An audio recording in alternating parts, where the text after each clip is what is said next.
Hello everyone, welcome back to my channel. आज हम discuss करेंगे primary and secondary sources of data collection relating to the legal research field. जो legal research field है ये basically topic है LLM में, और जब आप एमफिल और पीएचडी में डिस्कस करते हैं देन दिस टॉपिक कम्स। तो यहाँ पे अब हम डिस्कस करेंगे कि जो रिसर्च है वो बेसिकली लीगल फील्ड में किस तरीके से की जाती है। So first of all, we shall start with the introduction. What basically is the research? What are the various methods of procuring the data for the research? Then this is an independent method. इसमें basically जो data होता है primary और secondary sources से होता है। यहाँ पे मैंने आपको बिल्कुल ही एक्सटेंसिव नोट्स बना के दिए ताकि आप एग्जैक्टली एग्जाम्स में उसकी हेल्प ले सकें और accordingly you can attempt the question अगर ये आपके 14 मार्क्स, 16 मार्क्स, 20 मार्क्स जो भी आपकी यूनिवर्सिटी का पैटर्न है उसमें आता है। तो मेथड्स ऑफ डाटा कलेक्शन है इसमें लीगल रिसर्च में। सबसे पहले we need to write down कि लीगल रिसर्च है क्या। जो रिसर्च के रिलेटेड फील्ड है जिसमें हम कोई लीगल इश्यूज को रेज करते हैं और उसकी हिस्ट्री को एनालाइज करते हैं एज वेल एज उसके कॉजल इफेक्ट्स को फाइंड आउट करते हैं। So that basically is the research relating to the legal field. तो जो मैथडोलॉजी यूज़ की जाती है लीगल रिसर्च में वो भी वहीं से की जाती है जहाँ से हम क्वेश्चंस हैं उनके हमें आंसर मिल सकें, और बेसिकली यहाँ पे हम प्राइमरी मेथड यूज़ कर सकते हैं या सेकेंडरी यूज़ कर सकते हैं। से फॉर एग्जांपल प्राइमरी डाटा हम फिजिकली जाके पता कर सकते हैं या जो कोर्ट में रिकॉर्ड्स वगैरह या खुद हम वहाँ पे जाके हम डाटाज कलेक्ट कर सकते हैं। एंड सेकेंडरी अगर हम कोर्ट्स में जाते हैं या जो रिटायर्ड जजेस हैं या लॉयर्स एडवोकेट्स हैं, अगर उनके पास जाके अगर उनकी कोई एक प्रिस्क्राइब्ड एक्ट है या पहले से ही जो बुक्स हैं या पहले की केस फाइल्स हैं उनसे डाटा हम पिकअप करते हैं, then it becomes the secondary source of data. So next is basically the methods used for data collection can be classified on the basis of their broad aspects. For example, हमारा nature of research problem और research objective क्या है, जो authority है data की हम कहाँ से लेना चाह रहे हैं, एंड रीजनिंग जो हम डाटा कलेक्शन कर रहे हैं उसकी हमें रीजनिंग देनी होगी कि फॉर एग्जांपल वो डाटा जहाँ से जिस सोर्स से हमने किया है why that whether that source is reliable or not.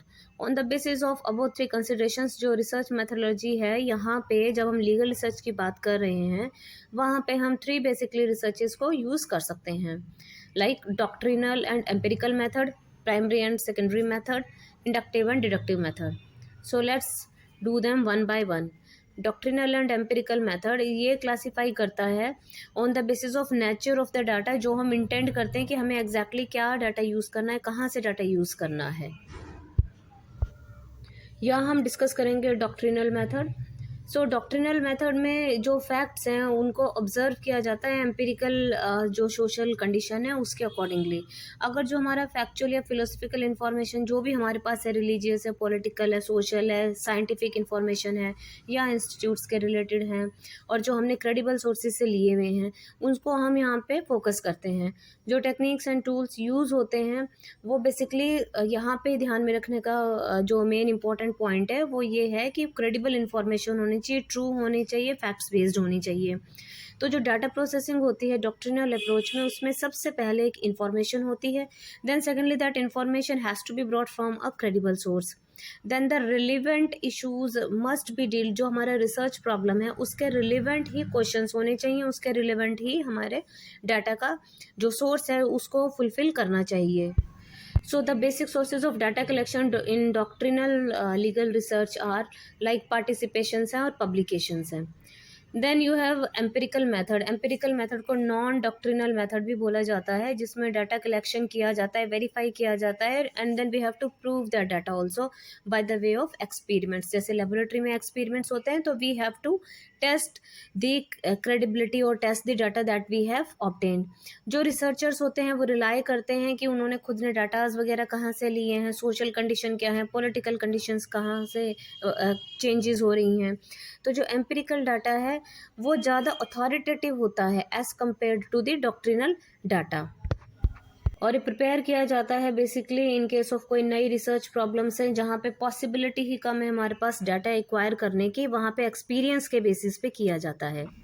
So in case जहाँ हम डॉक्ट्रिनल मेथड के थ्रू डाटा नहीं कलेक्ट कर सकते तो वहाँ पे हम on the basis of experience data collect करते हैं। सो द डाटा प्रोसेसिंग के थ्रू एम्पेरिकल रिसर्च होती है, ऑब्जर्वेशन ऑफ फैक्ट्स किया जाता है। इसमें सबसे पहले we need to observe the facts because हमारे पास कोई प्रायर इन्फॉर्मेशन या डाटा नहीं है।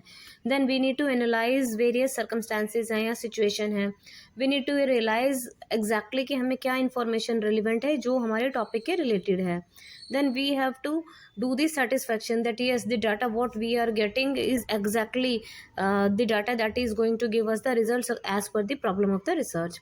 then we will accept the data. ये basically उसमें use किया जाता है जहाँ कोई latest information या problem होती है।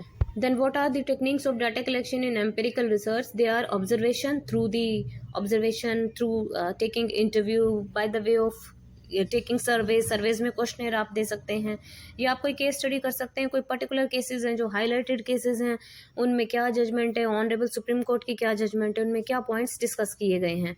सो accordingly you can take the information. So primary and secondary data, legal research में प्राइमरी डाटा है जो इन्फॉर्मेशन रिसर्चर डायरेक्टली अपनी खुद की ऑब्जर्वेशन से कलेक्ट करता है, और यहाँ पे जो रिसर्चर होता है वो सोसाइटी में डाटा कलेक्शन के लिए जाता है थ्रू एम्पेरिकल रिसर्च, और direct interaction is there like between the जो इन्फॉर्मेशन का सोर्स है and the researcher. Likewise, we have secondary data also. Any kind of information that is relating to our problem of the research, so we can get the data through secondary sources also. Secondary sources की admissibility check की जाती है कि वो reliable और credible sources होते हैं। The secondary sources could भी जो हमारे मंथली डाइजेस्ट आती हैं, ईयरली डाइजेस्ट आती हैं, बुक्स है, एनसाइक्लोपीडिया है, कोई वेरियस ट्रीटीज़ है इंटरनेशनल लेवल पे, या जो कमेंट्रीज़ लिखी होती हैं, जो एक्ट्स हैं, बेयर एक्ट्स हैं, तो सेकेंडरी सोर्सेज ऑफ लॉ जो हैं वो एडमिजिबल हैं as per the provisions of the law. Secondary sources जो हैं वो नॉन अथॉरिटेटिव हैं, लेकिन वो परसुएसिव इन नेचर हैं। They can be easily use for the data collection. Then ordinarily जो सेकेंडरी डाटा है वो इजीली अवेलेबल होता है, उसमें इतने एफर्ट्स नहीं करने होते हैं। Like the theory of rule of law basically प्रोपाउंड किया था एवी डाइसी ने, जो ट्रीटीज़ हैं वो अकॉर्डिंगली पब्लिश हैं। तो ये कुछ एक कंटेंट्स होते हैं जो सेकेंडरी डाटा से इजीली अवेलेबल होते हैं। The next type of research could be like by using the inductive, deductive and abductive methods. कोई भी फैक्ट है या किसी भी हम इशू को रेज करते हैं, वो तो एक एग्जैक्टली एक वन पॉइंट ऑफ व्यू से नहीं हम इसे डील कर सकते हैं। अगर हमें दो वेरिएबल्स में कोई रिलेशन एस्टेब्लिश करना है, for example there is a relationship between illiteracy and increase in crimes, तो यहाँ पे हम एक साइंस को यूज़ करके, प्रिंसिपल को यूज़ करके उसमें कोरिलेशन को फाइंड आउट करते हैं। सो बेसिकली जो इंडक्टिव मेथड है वो एक रीजनिंग प्रोसीडिंग कोई पर्टिकुलर फैक्ट से लेके हम उसके बाद उसकी कंक्लूजन पे चलते हैं। मतलब हमें उसे स्टार्टिंग करनी होती है किसी एक रीज़न को लेके, उसके बाद उसके फैक्ट्स निकाल के फिर जनरल कंक्लूजन करते हैं। On the other hand deductive methods में हम क्या करते हैं, कोई एक डिसीजन है या पहले से ही लॉजिकली कुछ नोन फैक्ट्स हैं, तो अपने एक्सपीरियंस या नॉलेज के बेस पे जो पहले से ही कोई थ्योरी अप्लाई की गई है या थ्योरेटिकल अप्रोच है, हम उसको प्रिपेयर करते हैं और कुछ इंडिकेटर्स फाइंड आउट करते हैं जो उस थ्योरी को प्रोपाउंड किया गया था जिस टाइम पे उसको यूज़ किए गए थे, एंड देन उसके अकॉर्डिंगली हम यहाँ पे कैरेक्टरिस्टिक्स लेते हैं और अकॉर्डिंगली हम उस सर्वे या रिसर्च को कंडक्ट करते हैं। सो बेसिकली इन मेथड्स को हम यूज़ करते हैं जिस तरीके से डॉक्ट्रिनल रिसर्च में सारे जो की कंसेप्ट्स हैं उनको हम इंफॉर्मेशन की तरह यूज़ करते हैं और उनके थ्रू ही हम डाटा कलेक्ट करते हैं। कोई डेफिनेशन है, रिलेटेड टर्म्स है, तो जो डिडक्टिव मेथड है या डिडक्टिव रीजनिंग है, तो हम एक हाइपोथेसिस फॉर्म करते हैं, फिर कुछ उसके बेसिस पे थ्योरीज लेते हैं, और हम अपने एक्सपीरियंस के बेसिस पे भी कर सकते हैं, नॉलेज के भी बेसिस पे कर सकते हैं। Next one is abductive method. Abductive method जो है चार्ल्स सैंडर्स पियर्स ने स्टार्ट किया था, फॉर्मुलेट किया था। तो ये बेसिकली प्रोवाइड करता है कि कोई भी एक नया फैक्ट है, सरप्राइजिंग फैक्ट है, तो उसकी एक्सप्लेनेशन को प्रोवाइड करता है on the basis of its logic. और सेकेंडली ये रीजनिंग प्रोवाइड करवाता है कि ऐसा क्यों हुआ। तो इसमें बेसिकली फैक्ट्स वगैरह फर्दर इंड्यूस किए जाते हैं, नए फैक्ट्स डाले जाते हैं ताकि उस रिसर्च को हम और भी ज़्यादा आगे कंक्लूड कर सकें या उस और भी ज़्यादा आगे उसको हम फॉलो कर सकें। सो टू कंक्लूड, जो ये लीगल रिसर्च के जितने भी मेथड्स हैं हम उनका एक अप्रोप्रिएट कॉम्बिनेशन यूज़ करते हैं ताकि हमारा जो रिसर्च मैथोलॉजी है वो हमारी प्रॉब्लम को, रिसर्च प्रॉब्लम को सॉल्व करे, उसके अकॉर्डिंगली हम फाइंडिंग्स निकालते हैं। So with this I am concluding the video. Hope you like the video. If you like it then please subscribe to my channel Blazer99FF ताकि आगे भी आपको ऐसी सारी वीडियोज़ मिलती रहें। Thank you so much.